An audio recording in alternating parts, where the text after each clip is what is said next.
Another match reaction. Manchester United 1, Aston Villa 0 in a game that ultimately I think, to be honest, I think Villa deserved to win the game. Over the course of two halves, to be honest, Villa had a lot more of the clear chances. Manchester United were quite lucky with some good VAR decisions and offside decisions. And at times just really didn't have much possession, to be honest. Obviously, in the last 20 so minutes, we controlled the game so out. Villa, I think, got tired, and I don't think that they were able to keep the momentum up. But if I'm honest, if this was a bet, and this is the thing about United's performances this season, is that this is close to the first team. This is actually close to the first team. Basically, you just don't have Maguire, and Ronaldo isn't playing. Does Ronaldo maybe score some opportunities today? Possibly, maybe. I'm not sure. Our forward line is incredibly greedy. We did have chances. I mean, there's just zero chemistry in this forward line. Rashford and Bruno are incredibly greedy. I don't know what's happened to Rashford right now. He looks like a player that's unmotivated, disinterested, low on confidence. Are we just going to play him into confidence? I don't know. But the forward line just looks completely unconfident. The midfield, shout out to McFred. McFred is basically the reason why we won the game. And I don't mean that because McFred were good. I mean that they combined to score the goal, and that's why we won the game. Not because the midfield was good. I'm not going to go in about why Donny van der Beek was playing, because I do think that he should have played today. I don't know why. It would help with our midfield, because it was clear that we couldn't hold the midfield today.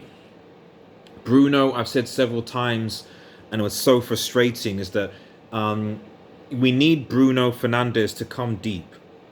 We need Bruno Fernandes to come deep and help the midfield. I'm noticing this is now like he's really high up. He often loses the ball, which I have no problem with him losing the ball if he comes back to help the midfield or if he wins it back. But he just loses the ball. And yes, McTominay and Fred can do better, but to be honest, as we've seen, they're better, to be honest, going forward. They're better going forward as number 8s, McTominay and Fred. And McTominay is a good shot, obviously, from outside the box. But we really need, I know a lot is saying, we need to get a DM, we need to get this, we need to get that. But I do think some of this is also just all of our positions, forward, midfielders, defenders. There is just zero chemistry. There's zero chemistry in the midfield. They're not working together. McFred don't work together. Bruno doesn't work with the midfield. He doesn't work with the front line as it stands right now. The front line don't seem to sort of work together. The defense, it's hit or miss.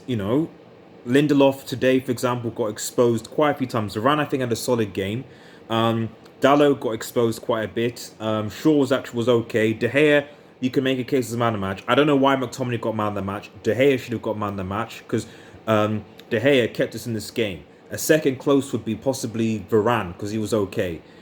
Outside of that, I don't really see any other player that should get man of the match, even though McTominay scored the goals. So at the end of the day, it's a win. We're through to the next round, and hopefully the match against Middlesbrough will be a bit more straightforward. But we've got to improve. And we've got to improve fast, because Champions League against Atletico is coming. And if we don't shape up, if we don't improve, we're getting spanked. I guess we'll see what happens. Like, share, and subscribe. Let me know your thoughts. Cheers.